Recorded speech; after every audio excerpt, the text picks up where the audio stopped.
Anybody?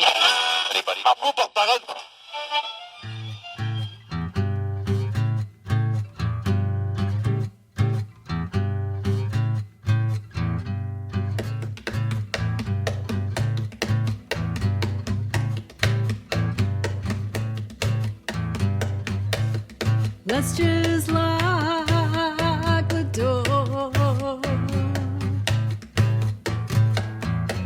There's nothing out there for us anymore.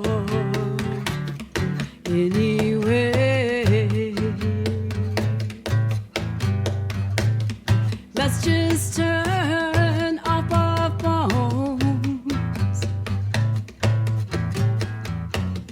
They can leave a message after the tone. Anyway,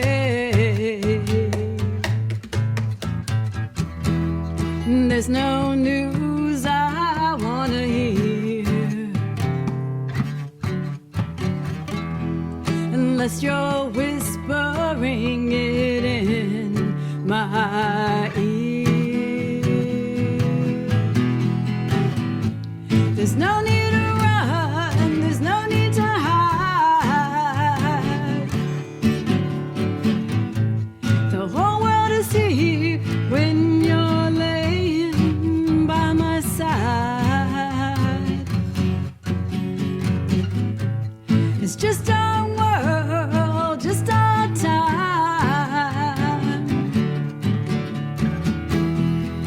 It's a good life, it's a good life. It's a good life when you're laying by my side. Where are we, dude? It appears we have found ourselves in Area 62, Area 62? What's that?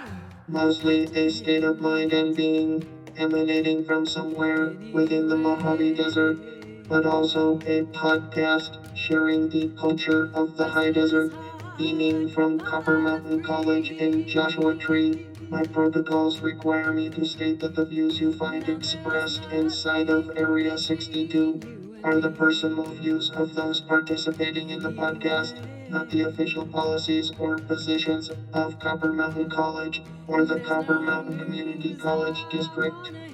Area 62 is sponsored by the Museum of History in Granite in Felicity, California, where history meets art and remembrance. The mission of the Museum of History in Granite is to engrave in granite highlights of the history of humanity.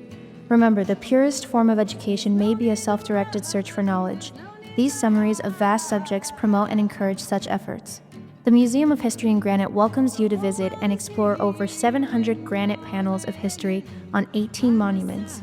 The museum's 1,100 etchings make it also a fascinating outdoor art museum. Learn more about the Museum of History in Granite and Felicity, California at www.museumforever.org. Your business or organization can become a sponsor of Area 62, and you can support the Mojave's Cultural Podcast for as little as $3 per month at patreon.com/Area62. Area 62, beaming to you from Joshua Tree in the Mojave Desert.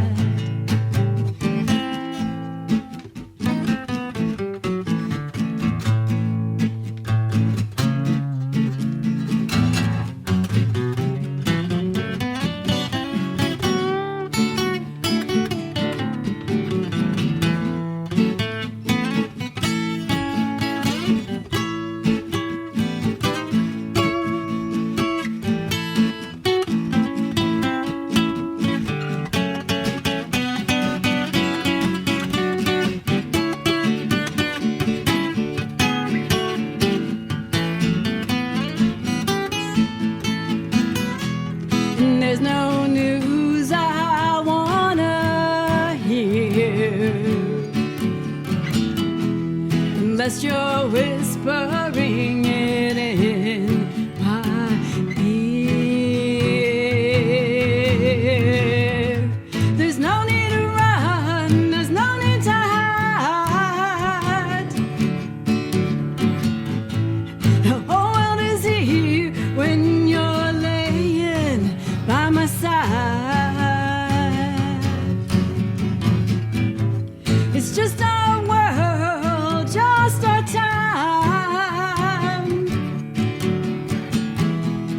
It's a good life.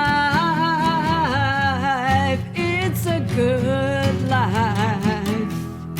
It's a good life when you're laying by my side. It's a good life. It's a good, good, good, good life. It's a good life when you're laying by my side.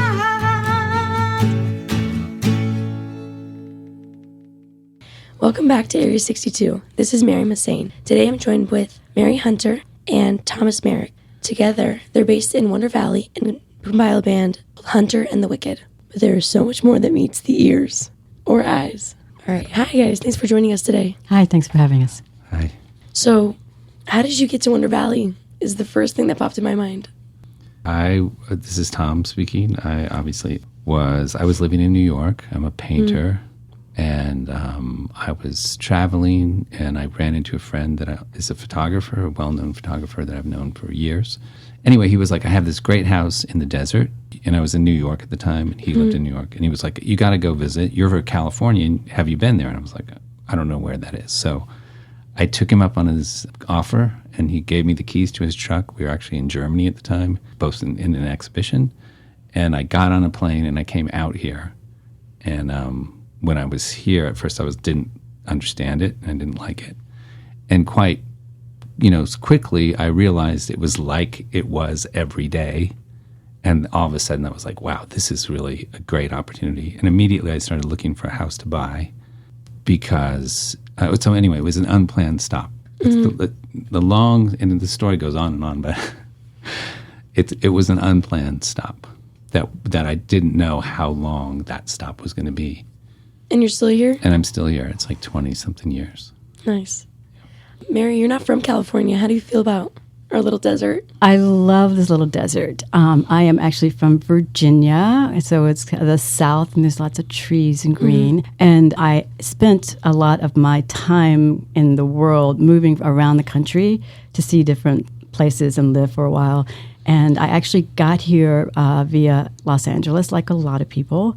I came for a couple of days. My friend had a house in the Morongo Valley, and I said, I'm really burnt out here. And she goes, oh, go for a couple of days. So I came for a couple of days, and one night I pulled up to the house, and I looked up at the stars in the sky, and I thought, I think I'm going to stay here.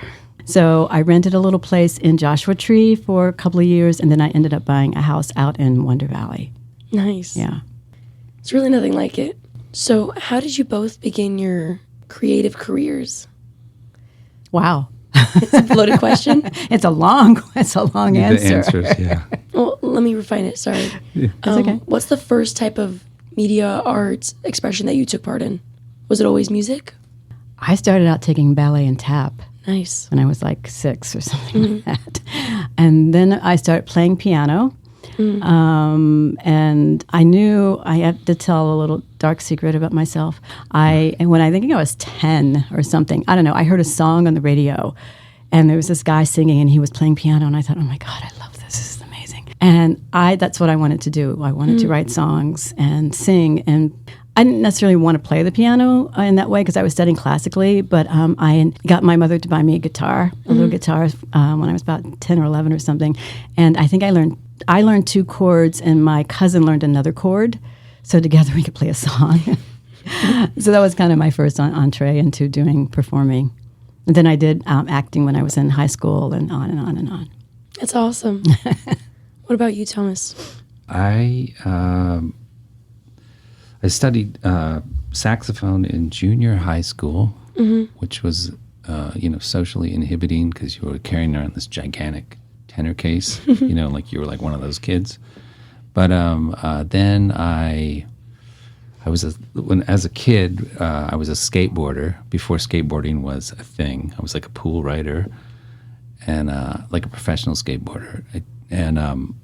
My buddies, my friends, we started a punk band in like way back in the 70s, and there had only been one other band. I'm from Sacramento, that had ever made a record. So we made a record and it was mastered at Capitol. Anyway, so we started playing music really early. We didn't really know what we were doing, but one of the kids his dad was a jazz musician, and it turns out we had all these kind of Like musical connections? Yeah, we didn't even know what they were, but it was really fun. It was really fun because I got to do it with my friends. That's awesome. I saw on your website you guys also have a place for tours. Do you go on tours often? Oh, no, we haven't done that since I was doing that when I lived in the Bay Area, but I haven't put together any tours Yeah, since then. it's trickier out here. Yeah, Everything's a drive. Yeah.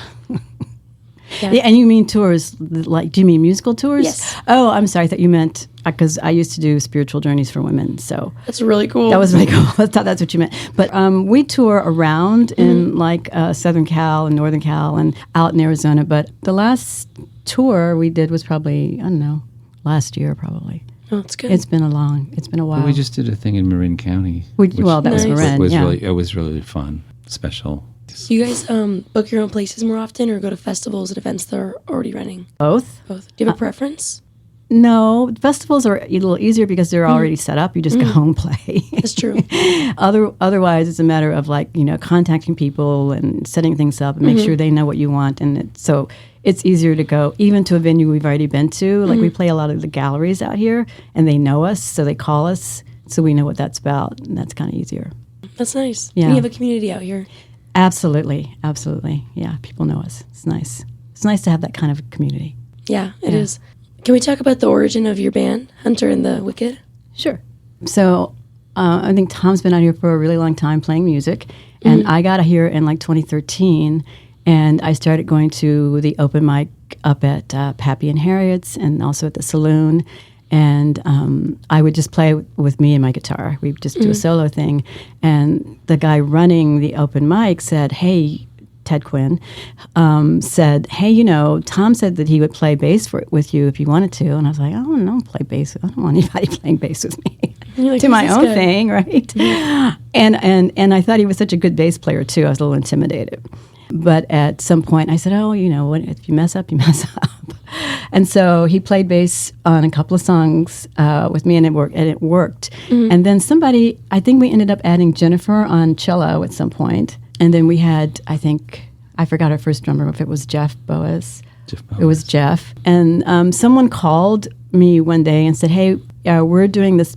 It was a Run for Life, I think. Does your band want to play? And I went, yeah, sure.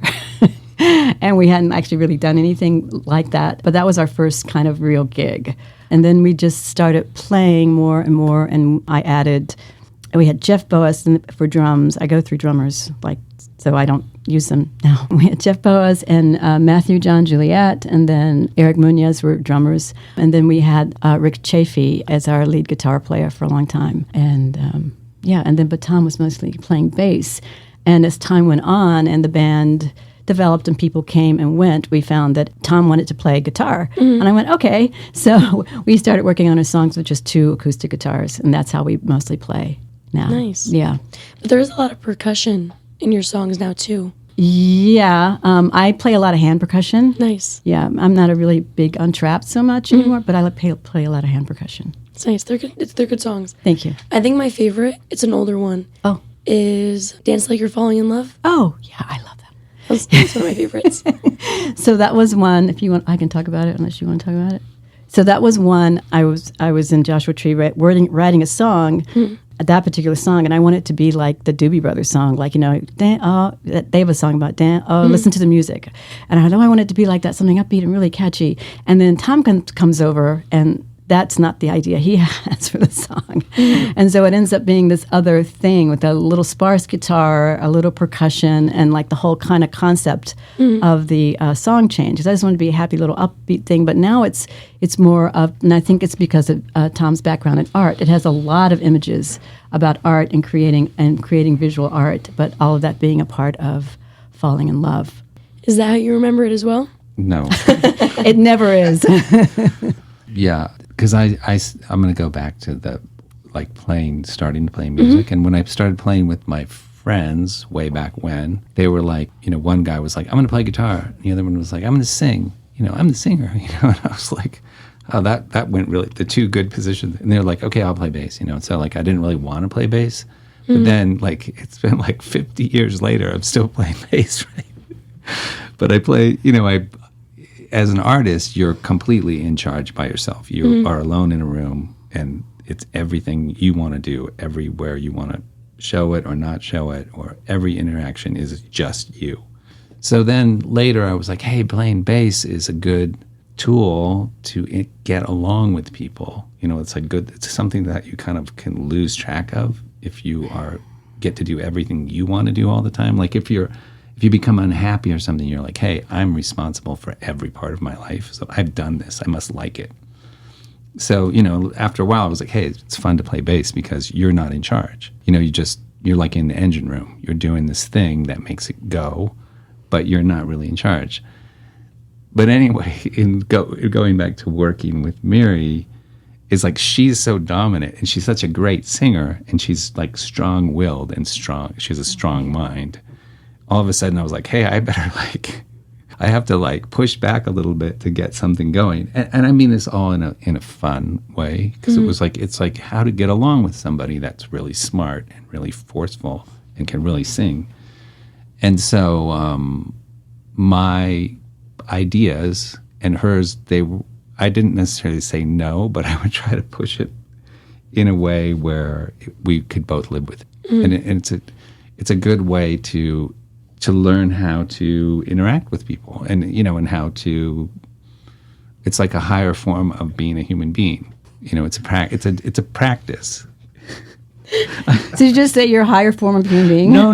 I'm saying. Did I hear that? No, the practice of writing songs together with someone that is strong-minded, and actually not getting mad and running out of the room or slamming the door, or breaking something, or whatever people do. They do a lot, or taking a bunch of drugs. People do all sorts. We don't do that. But I'm saying a lot of people do stuff like that that are creative. So to kind of get along and move in a positive direction, and actually have a finished device, a finished thing, proof that you can get along, like a song that's 3 minutes long and it's tight. That's the stuff I like. I mean, evidence. Evidence. Fact. I like evidence Fact. back too. I do too. So when it comes to writing songs, do you ever, someone will write a song, someone else will write a song, those happen, or is every song written together? No, every song's not written together. I usually come with a song. And I go, I have the song, and da-da-da, and then we kind of work it out, because that's most of the songs. And then we have songs that we write together, and those take longer. Like one song, we started with it, and it was about a location and like there was actually a circus in Winter Valley. So we started, we were using like random points of reference. Hey, let's start with the circus. That's so unique. I mean, where is there a circus in the desert? It's weird. Like, we should use that. So we started writing, and by the time we got done writing the song, because we give up on it, and then we come back to it, and and it was kind of like it was a little bit like a road movie, because it was going from one location to another location. We were kind of using the road as this is the bridge, this is the verse, this is the chorus, this is the place where you are. The circus had moved. It moved back to Mexico. So all of a sudden we had a song about something, and the article, the fact, was gone. So that's pretty funny. I mean, like how long it can take, and how many layers of paper, right? Yeah. Like the intro and the outro, we had to have a wheelbarrow just to carry the outro. Anyway, it's so arduous. The thing that I would talk about would be, for that song, is that that's your idea of what we were writing the song about, and it's no way what I thought we were writing the song about. I was writing the song about actually about people and things that happened in the desert, and then the circus. I think it wasn't. We started out with the circus, but when the song finally got done, it was about just being free. It's the same song. We both wrote it, but we had different ideas about what the song was about. But, and they did. That's the hard thing about writing a song, is that it's like a poem, or like the haiku is the condensed, pressurized version.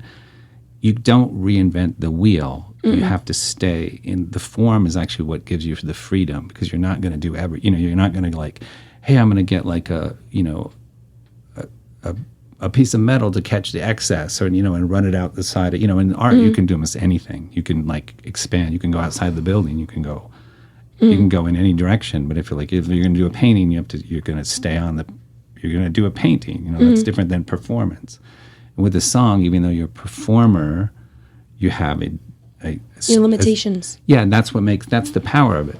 But anyway, so with two people, creative people, even words start you can fight over a word, which in the interpretation or the meaning, and it can become really complex because Miri is I would say she's smarter than most people. And so for me, it's an interesting place to be. Yeah, well, that's the power of music. Everybody listens to the same song and hears something different. Yes. So that happens on the songwriting side of it as well. Yeah. At least with us, it does. And Miri is a prolific songwriter, and she's also a person that captures all songs from all time. I'm not. I can really speak here. No. I'm just saying. I don't know. This could be a wrong interpretation. This is my interpretation. Is that I'm more of a creative person. I don't want to remember the thing I make. I don't want to remember the painting I made. I want to do it when I'm doing it, and then it's done, and I want to do something else. So I don't think about durability. I think about the moment. Like what you're doing. And that's the most important place to be. And then when you're done, you do something else. You don't go back. But anyway, Miri has a very broad understanding of music. So I feel like I'm Mary in this story. There's a lot more intentionality. It sounds like, not that that's good or bad, but it's just different. It's a different, and like I said, the higher place. And I'm not saying I'm there. I'm saying the higher is to recognize the power that other people have, and not to change that or try to reduce it so you can get in a better spot. It's how to get along, and let both people do their thing. It's kind of like do your thing. Do you guys record all your own songs, do all the editing, and compose everything? Go ahead. Oh, thanks. Really, you were talking about me, and I'm here. But what I usually set up a recording time, and then pick the songs, and then go in with the band or the different people that are going to be playing on it, and we lay down like the basic tracks for all the songs, and then everybody goes away except for me and the engineer, and then that's actually the part of the creative process that I find is like what instruments actually make the song, what comes in where, what goes out where. Are we using bass? Are we just using guitar? Is it a solo? So that all happens after all, for me, in the process, it happens after all the tracks are laid down, all the vocals are laid down, then we go back. And then it's almost like, if you will, song painting, because you're actually creating this musical visual image of what the song is about with the instruments. So that's kind of how the recording works. Is that what you find most gratifying in the process? At the end, yeah. because musicians we're all actually very strong people, very strong personalities, and everybody hears something differently. So kind of working with individual musicians is as Thom related earlier, is like not a higher thing, but it's like you have to kind of be open to them as an artist, but also be able to have their artistry be part of your vision for what you actually think the song is about. So that's once you get them there and doing that, and then you can mix and create something else. That's what I think, a mixture of all of these talented people creating something bigger than what they are individually. What do you find most gratifying in the process? Like, do you enjoy just actively playing the music? I do like perform. I like performing, especially like I'll say to Miri, it's like 3 minutes of like uninterrupted of clarity, because you can't. It's like when you're driving a car and you can have really creative ideas because you're doing something else. Your brain is free actually, because it's most of the junk, that the doubt and all the crazy horrible stuff that your brain can come up with is unable to function right because you're like, if I go off the road, I'll die, you know? So it's pretty serious, you know, but your brain all of a sudden is free in a weird way in playing music as, you know, as a player that plays with other people. Like I never really feel like I'm playing with someone else because you're listening to what they're doing, you know, and you have to, you know, the drummer or the singer, you have to give them space. It's like a breathing, dynamic, living thing for 3 minutes. You know, it's not forever, which is really cool too, because you're like, if it's not going well, you're like, thank God this is only going to be 3 minutes. But if it's really good, you're like, hey, this is like this. I just can't wait to do it again. Like it's like 3 minutes of like happiness, like stillness in a weird way. Like your brain is free. It's a great place to be.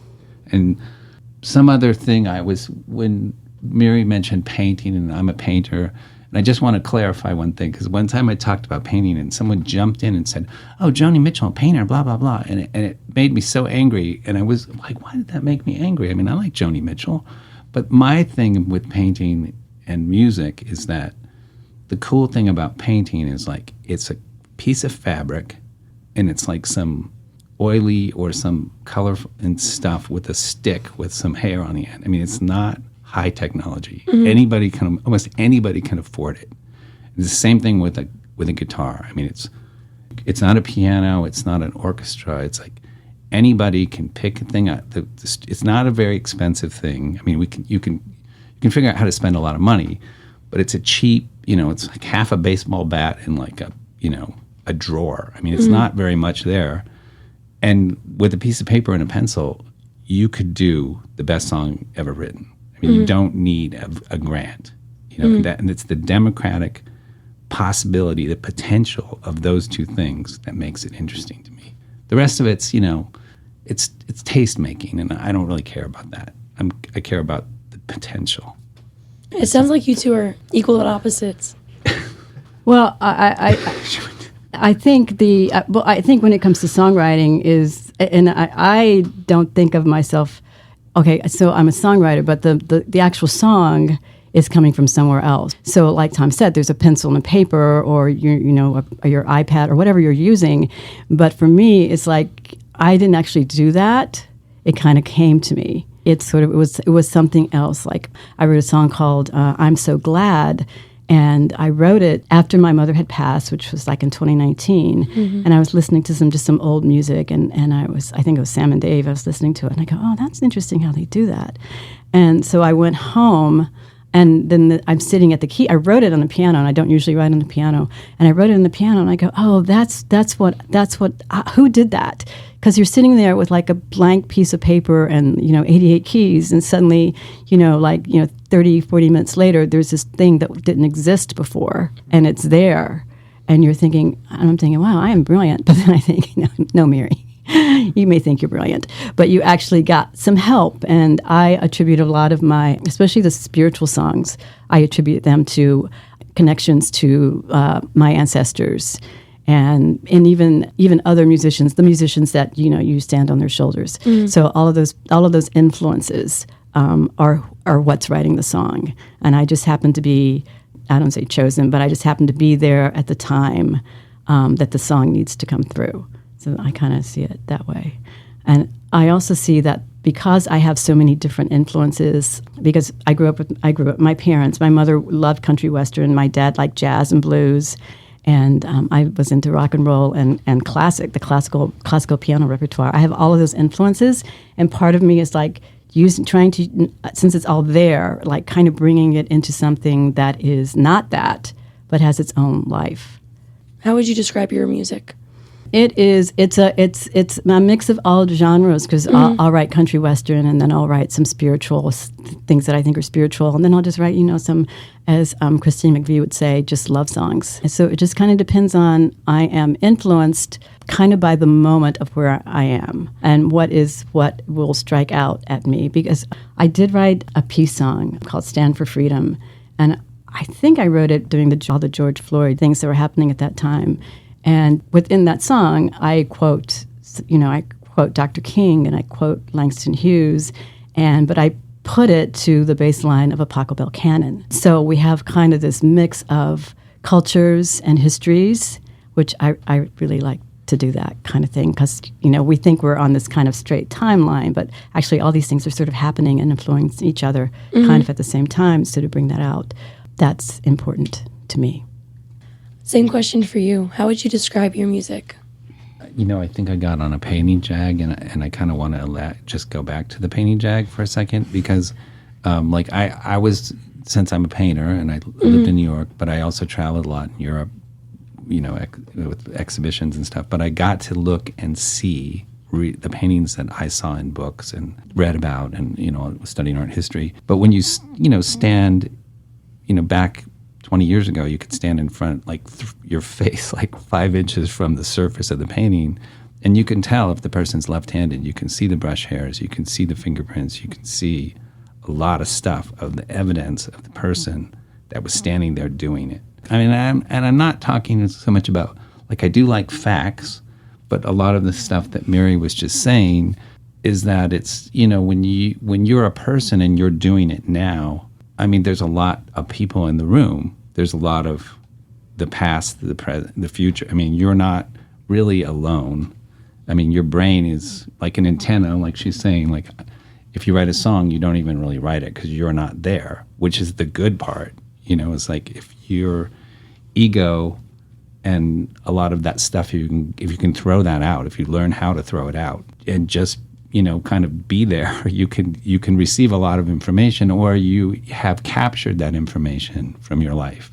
I don't know how it works exactly. I'm always thinking about how it works because I want to figure it out, but it's too much information. And so in saying that, songwriting it's the same. There's the directness and let's say the brevity or the tightness, the clarity of it can be like when Miri and I were writing a song, and I'm sorry, I'm kind of this is a serpentine answer that doesn't really go anywhere, but there's points, is that when we're writing and I'll be using a chord and she'll be like, can't you play another, and I'll tend to go for these chords that are maybe have more notes that are not so in the one well, so he will, because, and I think it's because you're studying guitar, right?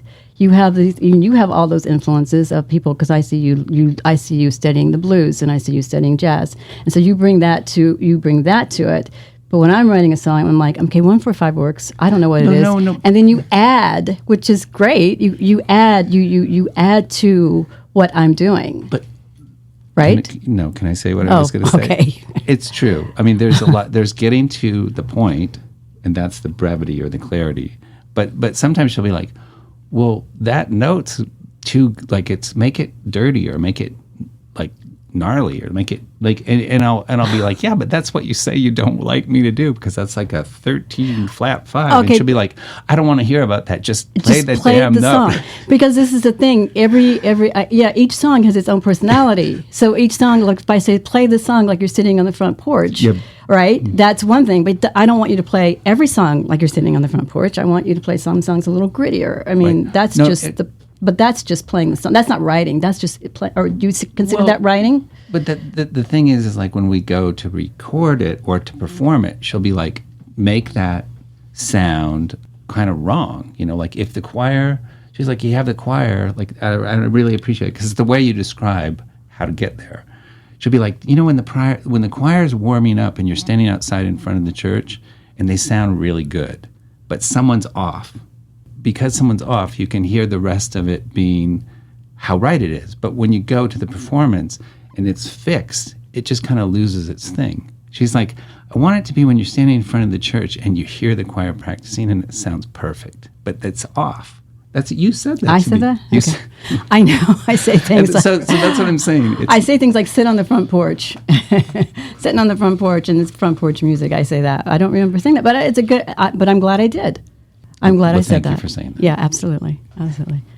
You gotta. Once you write the song, you gotta make this. You have to okay. Here, I think of it as you get a framework for a song, and then you flesh out the song, right? That's how I think about it. You make it more and you're talking about "And I Will Dwell," right? Because we kind of did a choir thing on that recording, and that had that. We wanted a choir in the background, and there was only I did a double track, and then you did a track, and maybe Lisa Mednick did a track. I'm not sure.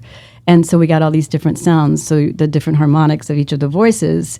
And, it's a little off. You keep saying, because I remember when we finished it, every time I played it for somebody, they go, oh, that song, that's so great. And I play it for you, and he still to this day doesn't get why it's a good song. But everybody likes it. But that brings us to the idea of rhythm, right? Because I play a lot of Middle Eastern rhythms and North African rhythms, and they're not Western. They're not they're not that. But he's a traditional bass player, so he's playing that against what I'm playing, and he goes, "No, it's on the wrong beat. It's on the wrong beat." I'm going, "It's not on the wrong beat. It's just you're not used to hearing it this way, right? Right? No, right." I'm gonna play because everybody goes, "Oh, that's such a cool tune." But I just want to say, because I'm like a side player too. It's like I fix things all the time. Like no one knows why when the drummer isn't playing on time, I'm the guy that turns the beat around without disturbing the band. Like I fix things. So a lot of times I'm like fixing all night long, and it's exhausting, to be honest with some people. But that's not with us. No, not with us. Okay. But, so I can enjoy the flavor and the stuff that's coming at me. And a lot of times I don't try to understand it. I just do my thing to it. And if she goes, okay, that's good, then I don't know how it works. But you know why that song? You don't know what happened, because we put down I put down the drum track after you put down the bass track. So I was just playing the rhythm. I think that's what happened. And so you're like, I don't know. I'm like, oh, no, it's perfect. It's perfect. Because it's a blend. It's a blend of this Middle Eastern thing with this Southern gospel thing with this other thing. And it's kind of cool. I will dwell. Can I? Please. No. Her cousin, who we played with once, who's the most amazing guitar player and keyboard player I've ever played with in my life. He was a professional touring musician. One time we played with him. Anyway, he heard that track and he goes, "Oh, you wrote like a classic track." And I was like, "Damn," because I thought something was really wrong. He keeps saying there's something wrong with it. I'm like, and the guy who's like, he's like really a great musician. He Yeah, was like, "Oh, you wrote like a classic. You finally wrote like a classic track." He wrote a classic song. And I was like, "Oh, so I'm wrong."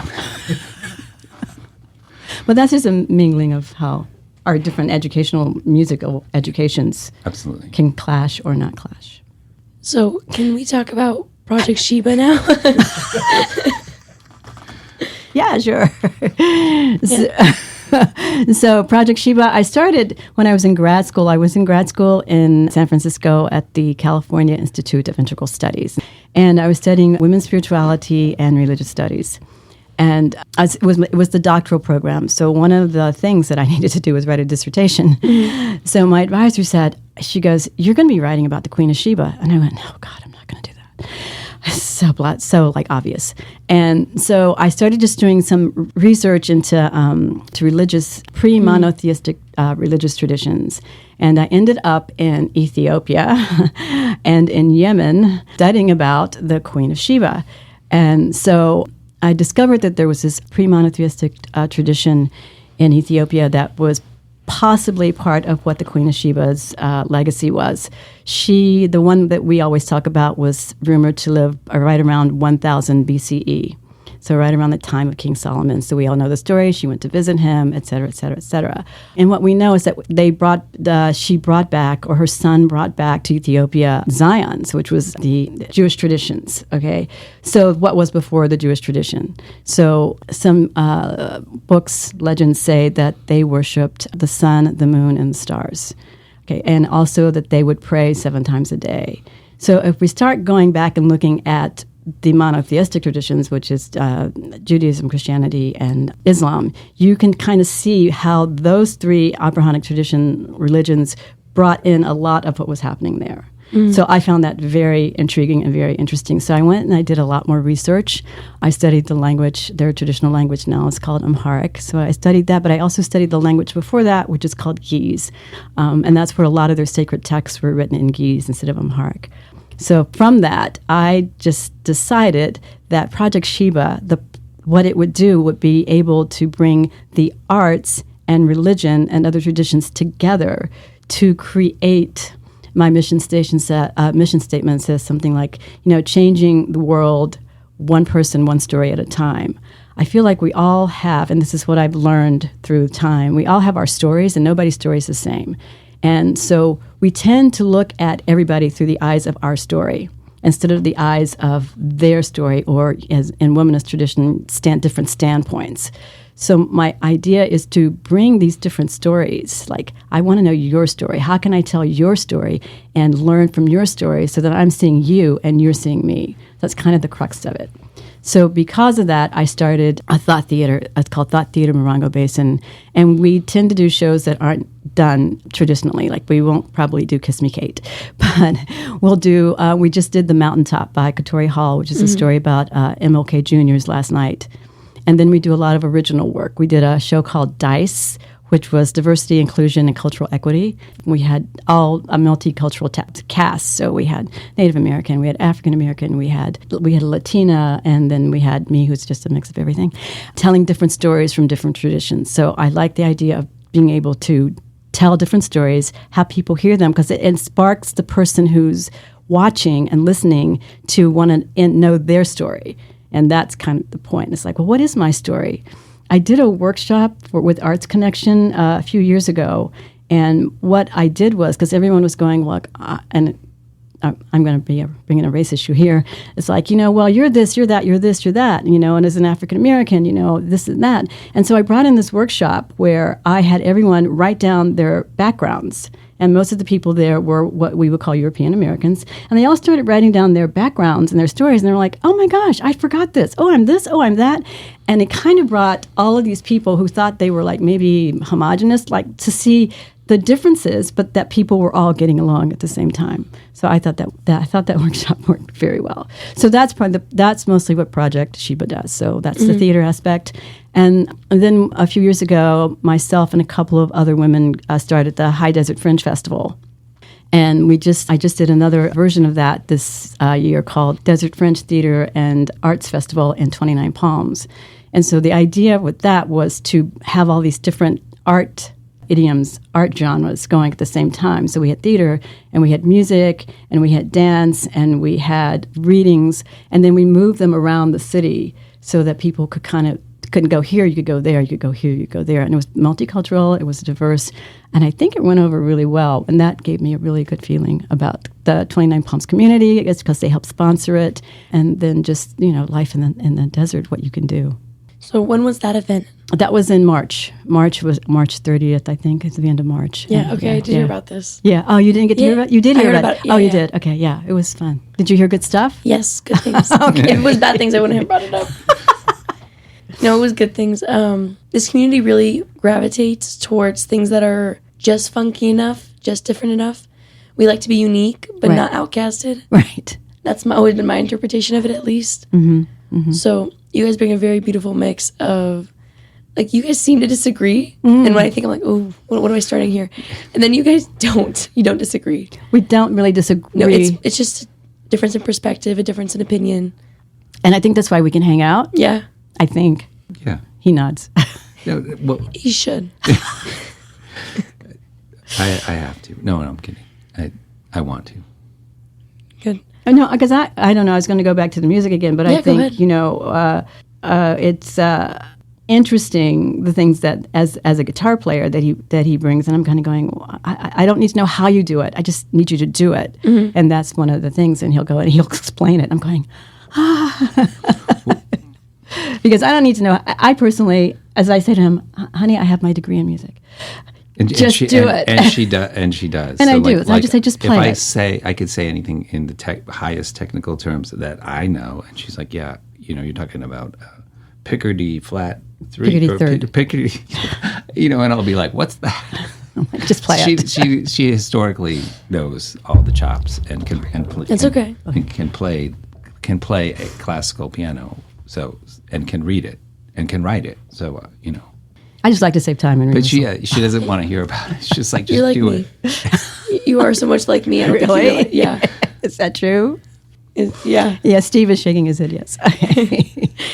And I also wanted to say what you started to say, which is was that, about music and getting along, is that another great power of music is you can go into a room of strangers, and in a really short amount of time, you're kind of friends with a bunch of people. And a lot of time, you can overlook a lot of things that you might disagree on, but you don't bother talking about them because you're having so much fun playing music and interacting and, talking about the good things. I mean, the bad things, who wants to talk about that?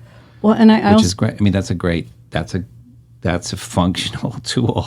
And I also think playing music to different people in different groups, again, it makes them see their connection to each other, but also there's this other thing that happens. I think that's why I like a song and I like acoustic music, because you can actually hear the song, and there's something about the frequencies and the vibrations that we don't really talk about, but putting certain notes in certain order and words in the same order, it has an effect. It has this other level, as you were talking about levels, higher levels of practice that you don't actually know what's going on, but it is going on. And I think that's also the part of like sitting and then just having and channeling the song or whatever. It's not about my ego in the song. It's about what the song, what it can do for the audience. Yeah. What's the message? Because sometimes I'll write lyrics and I go, God, it's not about me. I don't really like that. And then you start working with it and you go, oh, well, here's kind of the universal thing that I want to say, and you encrypt it in the song. Subtle mind control. No, and also, I mean, back to there's a supernatural feature of music that people don't really acknowledge. Like if you go to a concert, I mean, a lot of times people, they go, oh, I took a lot of drugs, or in the old days, I took a lot of drugs, or they went to a rave and they took a lot of drugs and all this great stuff happened, and but there is, regardless of that, there are these things that are, like, music is tangible, it's factual, it's mathematical. Like colors, you can't see them, like light and all that. I mean, but it's out there in the universe. It's if the lights aren't on, the color's still there. The same thing with those notes. Those notes are there. It's not like we're like in making the note. You know what I mean? Like the factory. The AI did not make that note. The note is in the universe before it already exists. Yeah, and so you're organizing something that's there. It's not like, well, like, I don't know why I like this, and it's like, well, it's a deeper channel than people give it credit for. They're like, oh, this one made a lot of money. It's like a lot of that stuff really doesn't matter at all. I mean, it matters, of course, to us as human beings in the time here and now, but there's power in the stuff, and it's interesting. Miri, in the way you were talking about it, just made, I mean, if you could talk about Pythagoras or Music of the Spheres, I mean, there's very old texts that deal with that. I mean, and those are still, the old books are still, as good as any new thing that you could find. Anyway, so I was giving a nod to the past. Is there something you want to say? I love J.S. Bach. He's my hero. That was going to be my next question. Oh!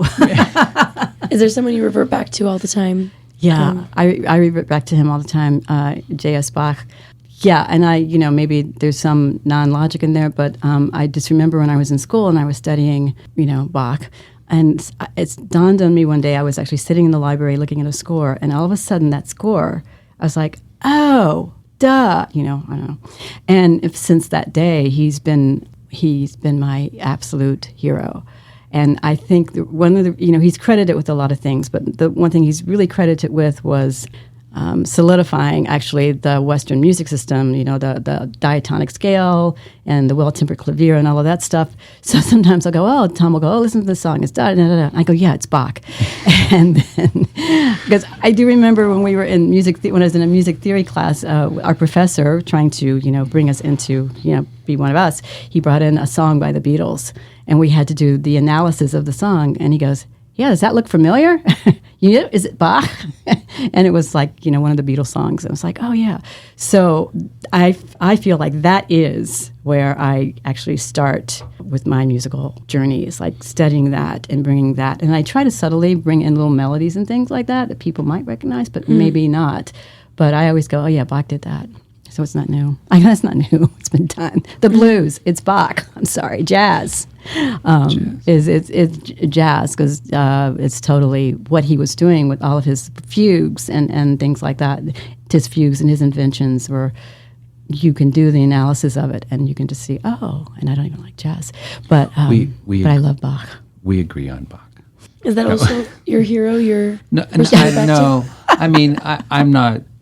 I don't know. I understand it. I mean, I connect more to, like basic rock or jazz stuff, or just which is Bach, or singing, or like Nina Simone, or like just who studied Bach. No, okay, she was a classical pianist. Bach, she was Sidewalks. She was a classical pianist. What are you talking about? He's everywhere. Facts, yeah.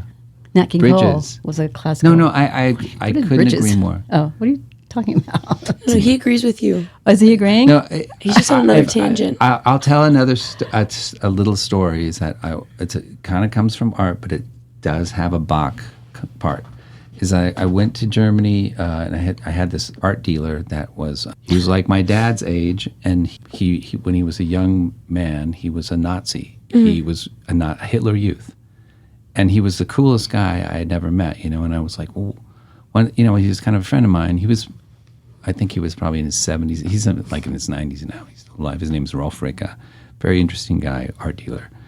But I said, well, what was that like? And he goes, I didn't know anything else. I was a little kid, We put on the uniform, and then he goes, and then the Americans came, and then there was jazz, and there was all this stuff on the radio. It was like I became alive. Like my world just opened. It was like the greatest thing that ever happened to me. It was like being born, like literally again. And so he, as I got to know him, he goes, I want to take you to this concert.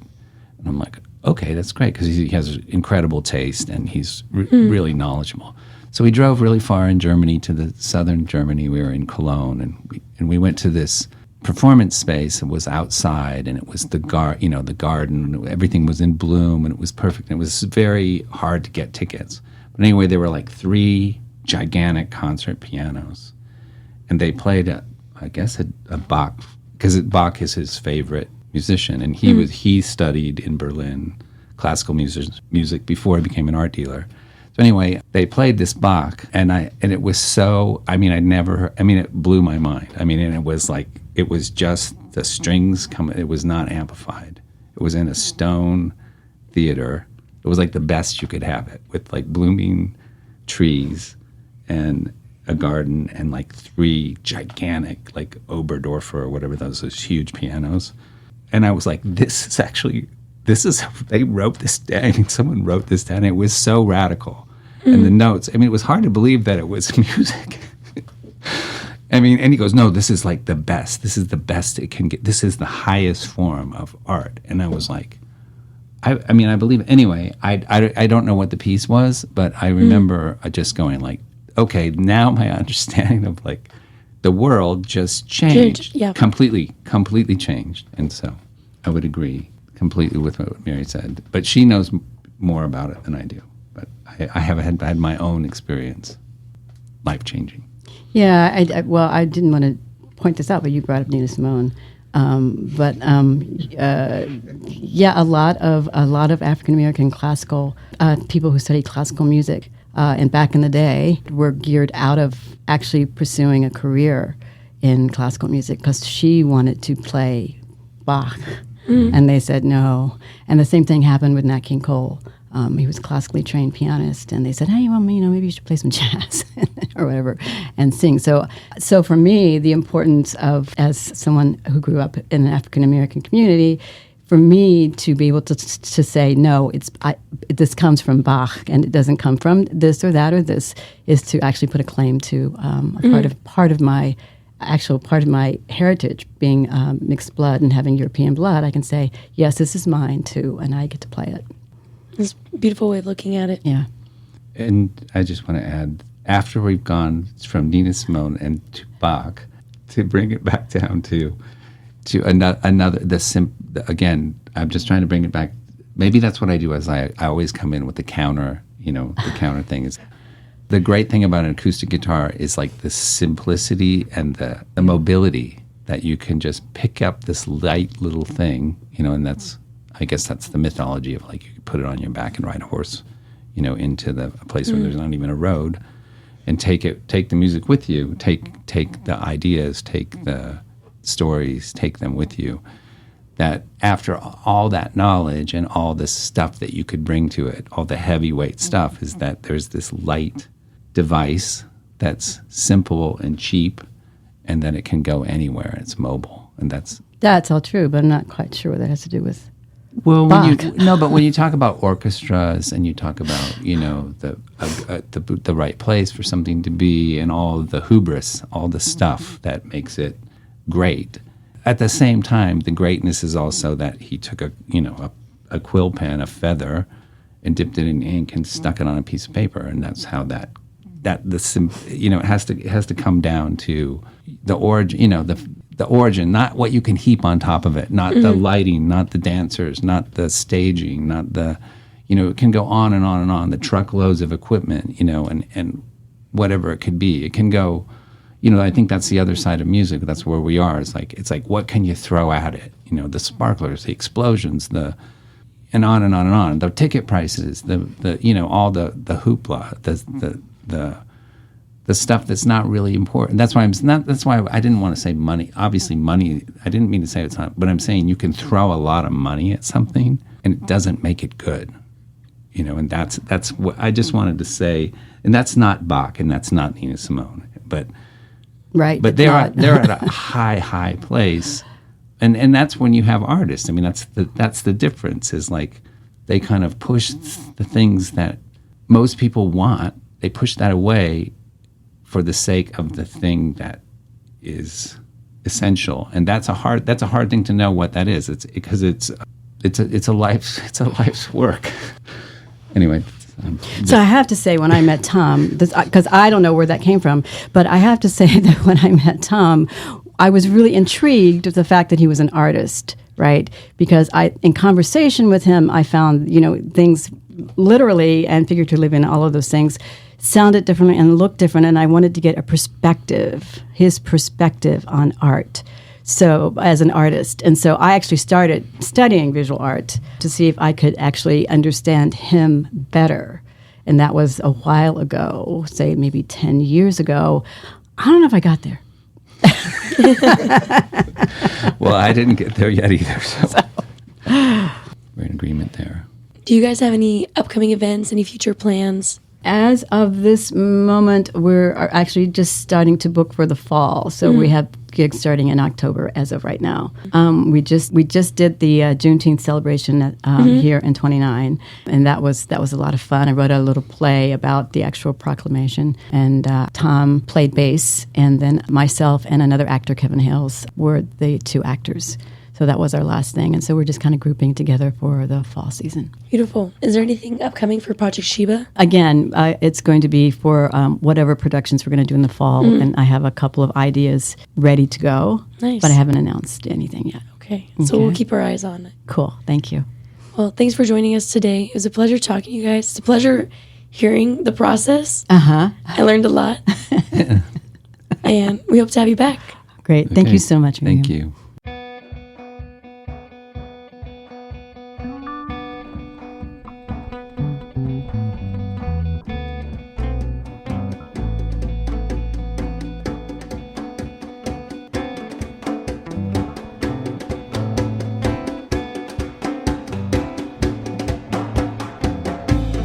You gotta dance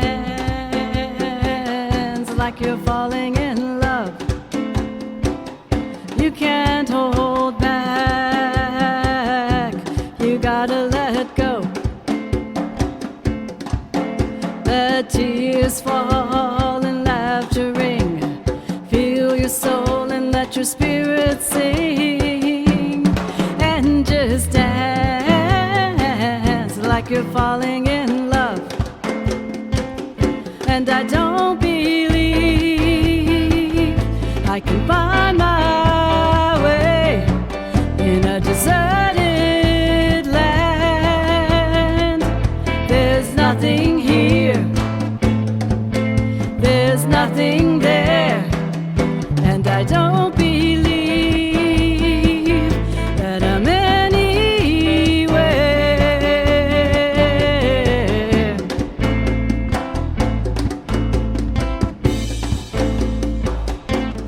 You gotta dance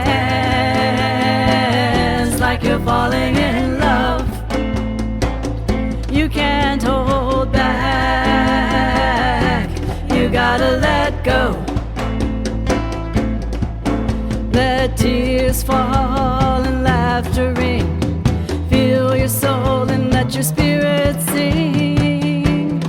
And just dance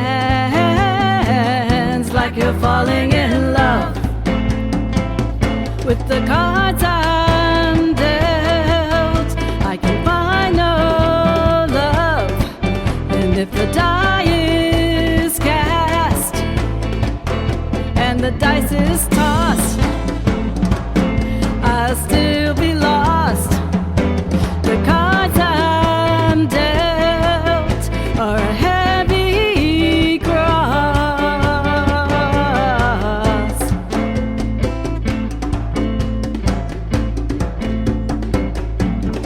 You gotta dance like you're falling in love.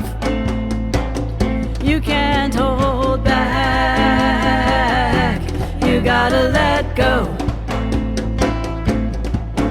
Let tears fall and laughter ring. Feel your soul and let your spirit sing. And just dance like you're falling in love.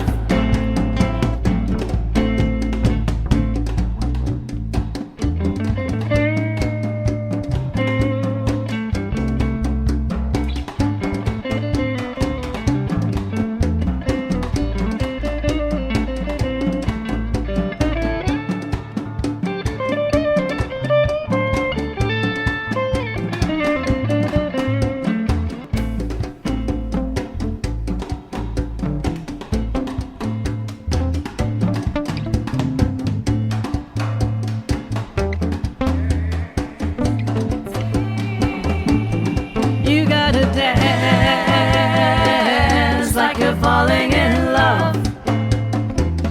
You can't hold back, you gotta let go. Let tears fall and laughter ring. Feel your soul and let your spirit sing. And just dance like you're falling in love. Like you're falling in love. Like you're falling in love. Like you're falling in love.